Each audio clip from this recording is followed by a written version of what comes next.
이제 우리도 스타벅스 주인이야. 상가 가격도 계속 오를 거래. 계약 후 몇 달은 모든 게 꿈만 같았습니다. 스타벅스 매출이 꾸준히 오르면서 월세 수익도 점점 늘어났습니다. 처음엔 월 300만 원 정도 들어오던 수익이 400만 원까지 치솟았습니다. 수익률은 6%가 넘었죠. 지금 그 스타벅스 상가는 어떻게 됐을까요? 김진영 씨는 올해 48세로 12년째 식당을 운영하고 있습니다. 아내 이수지 씨는 46세로 식당에서 주방과 매출 관리를 도맡아 했죠.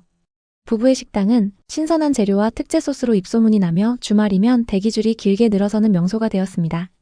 10년 넘게 임대상가에서 식당을 운영하며 땀 흘린 덕에 부부는 꽤 많은 돈을 모았습니다. 하지만 매달 내는 월세와 불안정한 임대 생활은 그들의 마음을 무겁게 했습니다. 진영 씨는 늘 생각했습니다. 이렇게 열심히 일하는데 우리만의 자산이 없으면 언제까지 이렇게 살아야 하나? 수지 씨도 동의했습니다. 언젠가는 우리도 안정적인 수익원이 필요해. 진영 씨는 밤마다 잠을 이루지 못하며 생각했습니다. 이제 정말 투자할 때가 됐어. 동탄이 이렇게 뜨고 있는데 지금이 기회야. 특히 상업용 부동산은 수익률이 은행보다 훨씬 낮다는 소문으로 투자자들 사이에서 화제였습니다. 주변 식당 주인들이나 손님들이 상가 하나 사면 평생 먹고 살 수 있어요 라고 입을 모았고 부부도 그 분위기에 휩쓸렸습니다. 식당 운영으로 모은 돈이 4억에 가까워지자 진영 씨는 수지 씨에게 조심스럽게 말했습니다. 여보, 우리도 부동산 해볼까? 식당 말고 안정적인 수익원이 생기면 은서 대학도 걱정 없을 거야. 수지 씨는 잠시 고민하다 고개를 끄덕였습니다. 그래, 지금 안 사면 후회할 것 같아. 부부는 부동산 앱을 뒤지며 상가 매물을 찾기 시작했습니다.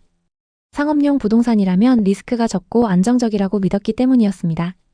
그러던 어느 날 지인으로부터 주상복합단지 1층에 위치한 스타벅스 상가를 소개받았습니다. 스타벅스 건물주가 되는 건 모든 사람들의 꿈이었죠. 진영 씨는 쉬는 날이면 스타벅스에 앉아 책을 읽는 걸 좋아했고 수지 씨도 스타벅스를 좋아했습니다. 스타벅스 같은 큰 브랜드는 절대 망하지 않아. 월세 걱정 없이 평생 수익 낼 수 있을 거야. 중개인이 보여준 자료에 따르면 스타벅스는 전국의 모든 매장을 직영으로 운영하며 건물을 빌려서 사용하는 시스템이었습니다. 매출액의 일정 비율을 건물주에게 월세처럼 지급하는 구조로 안정적인 수익을 보장한다고 했습니다. 해당 매장은 월 매출의 12%를 상가 소유주에게 주는 계약이었고 동탄 신도시의 활발한 상권 덕에 매출이 꾸준할 거라는 전망이 있었습니다. 부부는 현장을 방문해 보았습니다. 주상복합단지 1층에 자리 잡은 스타벅스는 평일인데도 입주민과 주변 직장인들로 북적였습니다. 유리창 너머로 보이는 세련된 인테리어와 긴 줄을 선 손님들, 커피향이 퍼지는 분위기에 진영 씨는 흥분을 감추지 못했습니다. 여기라면 매일 사람들로 가득할 거야. 이게 바로 우리가 찾던 매물이야. 수지 씨도 동의했습니다. 은서가 대학 갈 때까지 여기서 나오는 돈으로 여유롭게 살 수 있을 거야. 그리고 갖고 있다가 가격이 오르면 비싸게 팔면 돼. 하지만 매매 가격을 듣고 부부는 충격에 빠졌습니다. 스타벅스 매장이 들어선 상가 전체가 24억 원이었죠. 식당으로 모은 돈으로는 도저히 감당할 수 없는 금액이었습니다. 24억? 이건 너무 무리야. 그냥 포기하자. 수지 씨가 한숨을 쉬며 말했습니다. 진영 씨도 아쉬운 마음을 감추지 못했지만 현실을 인정하려 했습니다. 그런데 중개인이 뜻밖의 제안을 했습니다. 이 스타벅스 매장은 원래 나눠져 있던 상가 3개 호실을 연결해서 만든 거예요. 전체를 사는 대신 1개 호실만 분양받을 수 있습니다. 가격은 8억이고 월 수익은 전체의 33%만 받는 형태로 계약하면 됩니다. 그 말을 들은 부부의 눈이 반짝였습니다. 8억이라면 가능할지도 모른다고 생각했습니다. 동탄 신도시의 상업용 부동산을 보니 개발 붐으로 가격이 더 오를 전망이었고 스타벅스라는 강력한 브랜드가 입점해 있으니 리스크가 적어 보였습니다. 진영 씨는 단호하게 말했습니다. 이게 마지막 기회야. 우리도 스타벅스 건물주 되는 거야. 수지 씨도 동의하며 말했습니다. 그래, 무리하더라도 이건 할 만한 투자인 것 같아. 부부는 모아둔 현금 3억에 담보대출 5억을 받아 1개 호실을 8억에 분양받았습니다. 계약서를 쓰던 날 진영 씨는 상가의 창문을 바라보며 속으로 중얼거렸습니다. 이제 우리도 스타벅스 주인이야. 식당 말고 안정적인 수익원이 생겼어. 수지 씨도 미소 지으며 말했습니다. 상가 가격도 계속 오를 거래. 계약 후 몇 달은 모든 게 꿈만 같았습니다. 스타벅스 매출이 꾸준히 오르면서 월세 수익도 점점 늘어났습니다. 처음엔 월 300만 원 정도 들어오던 수익이 400만 원까지 치솟았습니다. 수익률은 6%가 넘었죠. 부부는 식당을 운영하면서도 매달 통장에 들어오는 돈을 보며 기뻐했습니다. 이게 바로 현금 흐름이지. 진영 씨가 웃으며 말했습니다. 수지 씨는 친구들에게 자랑스럽게 말했죠. 우리 스타벅스 상가 계약했어. 매출 비율로 돈 들어오는데 브랜드가 워낙 강해서 걱정 없어. 은서도 친구들에게 이거 스타벅스 우리 엄마 아빠 거야 라며 자랑했습니다. 밤이 되면 부부는 식당을 마감하고 집에서 차를 마시며 미래를 꿈꿨습니다. 이 수익으로 식당 확장하거나 또 다른 투자해볼까? 그 시절 부부의 삶은 희망과 안정으로 가득 차 있었습니다. 상가 시세도 심상치 않았습니다. 계약 후 몇 주 만에 같은 평형의 상가가 8억 5천만 원에 거래됐다는 소식을 들었습니다. 중개사무소에 들러 물어보니 동탄 신도시 개발로 더 오를 거예요. 그리고 스타벅스 입점 상가는 프리미엄이 더 붙습니다. 이렇게 말했습니다. 진영 씨는 속으로 계산했습니다. 지금 팔면 벌써 1억 이익이야. 하지만 아직 멀었지 한참 오를 거야. 유튜브에서 동탄 부동산 영상을 보니 GTX와 삼성 효과로 폭발적 성장이라는 제목이 많았고 온라인 커뮤니티에서는 투자자들의 낙관적인 전망이 넘쳤습니다. 스타벅스 상가는 절대적이야. 그리고 동탄은 이제 시작이지. 부부는 자신들에게 되뇌었습니다. 우린 단기 투자로 산 게 아니야. 안정적인 수익원을 만들려고 산 거야. 그렇게 말하면서도 속으로는 기대감이 커졌습니다. 혹시 이 상가 덕분에 노후에 일을 안 하면서도 여유롭게 살 수 있지 않을까? 마음 한구석에서 피어나는 욕심은 부인할 수 없었습니다. 하지만 2023년 봄 분위기가 급격히 바뀌기 시작했습니다. 뉴스에서는 경제 불안 소식이 매일 쏟아졌고 동탄 상권도 서서히 위축되었습니다.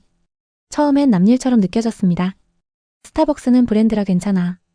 게다가 임대료가 매출 비율이니까. 수지 씨가 자신을 다독이며 말했습니다.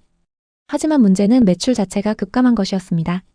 배달 서비스가 확대되고 각종 프로모션으로 가격 경쟁이 치열해지면서 스타벅스 매출이 줄어들기 시작했습니다. 월 매출이 30% 이상 떨어지면서 부부가 받는 수익도 급락했습니다.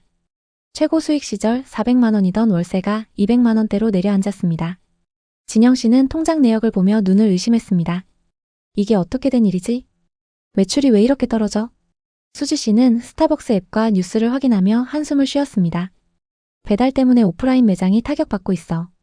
그리고 프로모션으로 마진도 줄고 있는 것 같아. 더 큰 문제는 따로 있었습니다. 예전처럼 여러 호실을 연결한 상가는 이제 대출 규제가 강화되어 팔기 어려워졌습니다. 중개인에게 물어보니 분양된 호실 하나만으로는 신규 대출이 어렵다네요. 그래서 전체를 사려는 사람만 찾는데 그런 사람이 거의 없어요. 이런 답변이 돌아왔습니다. 게다가 동탄 신도시 주변에 스타벅스 매장이 새로 생기면서 경쟁이 심해졌습니다. 진영 씨는 쉬는 날 매장 주변의 상가를 둘러봤습니다. 비슷한 평형의 상가가 7억에 나온 걸 보고 가슴이 철렁했습니다. 이 상가는 위치도 좋은데 왜 이렇게 싸게 나왔지? 수지 씨는 한숨을 쉬며 말했습니다. 5억 대출이 이제 짐이야. 우리가 너무 무리했던 걸까? 2024년 여름 상황은 더 악화되었습니다. 스타벅스 매출은 최고점에서 30% 이상 하락했고 부부가 받는 월세는 이자를 겨우 감당하는 수준이었습니다.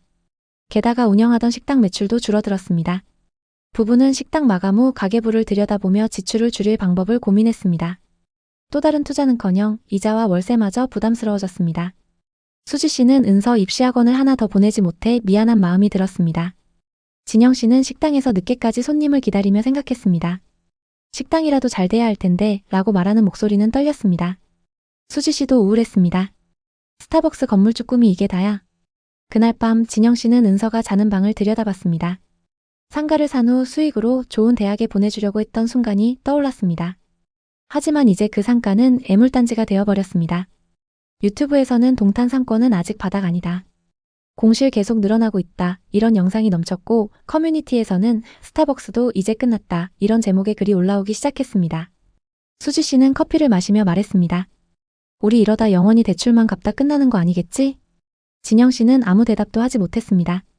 상가를 산다는 건 단순히 오를까 내릴까의 게임이 아니었습니다. 식당 운영의 피로를 벗어나 안정된 삶을 꿈꾼 선택이었습니다. 하지만 그 선택이 부부를 절망으로 내몰았습니다. 2025년 8월 부동산 앱을 확인해보니 동탄 신도시 비슷한 상가가 6억 5천만 원의 매물로 나와 있었습니다. 불과 몇 년 전 8억에 산 부부의 상가와 조건이 비슷했습니다. 손실은 1억 5천만 원. 더 충격적인 건 그 금액에 나온 상가들도 계약이 되지 않는다는 사실이었습니다. 진영 씨는 휴대폰을 내려놓고 아무 말도 하지 않았습니다. 이젠 놀랍지도 않았습니다. 시세 하락은 더 이상 충격이 아니라 일상이 되었습니다. 그날 저녁 수지 씨가 조용히 말했습니다. 우리 그냥 계속 버텨보자. 팔아도 손해고 수익이라도 조금씩 들어오니까. 진영 씨는 고개를 끄덕였습니다. 이제는 체념할 수밖에 없었죠. 부부는 상가를 팔고 싶어도 팔 수 없었습니다. 동탄뿐만 아니라 상업용 부동산 시장 자체가 최악의 상황으로 치닫고 있었기 때문이죠. 상가 수익은 줄었지만 식당 운영으로 버틴 결과 매출이 조금씩 오르기 시작했습니다. 프랜차이즈들이 생기면서 어려워졌지만 신선한 재료와 좋은 서비스로 기존 고객들이 다시 찾아오기 시작했던 거죠. 부부는 고정 지출을 줄이고 식당 운영에 전념하고 있습니다. 더 이상 주변에 우리 스타벅스 건물주예요 라고 말하지 않게 되었습니다. 진영 씨는 어느 날 상가를 지나며 조용히 생각했습니다. 이거 괜히 산 걸까? 그때 안 샀으면 어땠을까? 실제로 동탄 신도시의 상가들은 2021년 삼성 효과로 가격이 폭등했지만 2025년 들어 매출 하락과 대출 규제 강화로 시세가 30% 이상 하락한 사례가 많습니다. 심지어 하락한 가격에도 거래가 안 되고 있는 상황이죠. 예를 들어 비슷한 주상복합 상가가 2021년 10억 원대에 거래됐던 게 2025년 7억 원대로 내려앉았습니다. 근처 지제역 주변의 상가도 2022년 7억에 분양했던 상가가 2025년 5월 5억대에 거래되었습니다. 이 상가들을 산 많은 사람들은 동탄은 신도시라 상업용 부동산은 무조건 오릅니다. 브랜드 입점 상가는 안전자산입니다. 이런 말에 이끌렸습니다. 각자의 이유로 확신이 가득했던 선택이었습니다. 하지만 결과는 팔지도 못하고 높은 이자만 갚으며 버티는 이들이 늘어나고 있습니다. 그나마 앞서 살펴본 부부처럼 유명 업체와 계약으로 임대료를 받고 있는 사람들은 낫죠. 공실로 유지되는 상가들이 수도 없이 많습니다. 그렇다고 모두가 실패했다고 단정 지을 수는 없습니다. 누군가는 손해본 부분을 만회하기 위해 매일 노력하며 살아가고 있기 때문입니다. 상가값은 하락했지만 삶은 계속되었죠. 최근 정부의 부동산 정책 변화로 규제가 심해지고 있고 스타벅스처럼 브랜드 매장이어도 매출 하락이 계속되고 있습니다. 여전히 어려운 상황인 건 사실이죠. 부동산, 특히 상업용 부동산에 투자할 때는 어떤 업종을 임차하고 어느 정도의 매출이 나올지를 먼저 생각해야 합니다. 만약 여러분도 투자 계획이 있다면 무리한 대출은 피하고 시장 흐름을 꼼꼼히 체크하시길 바랍니다. 혹시 부동산 투자로 성공하거나 실패했던 경험이 있다면 댓글로 공유해주세요. 여러분의 경험이 누군가에게 큰 힘이 될 수 있습니다. 오늘의 이야기에 공감하셨다면 구독과 좋아요를 눌러주세요. 오늘도 시청해주셔서 감사합니다. 다음 편엔 더 좋은 내용으로 찾아뵙겠습니다.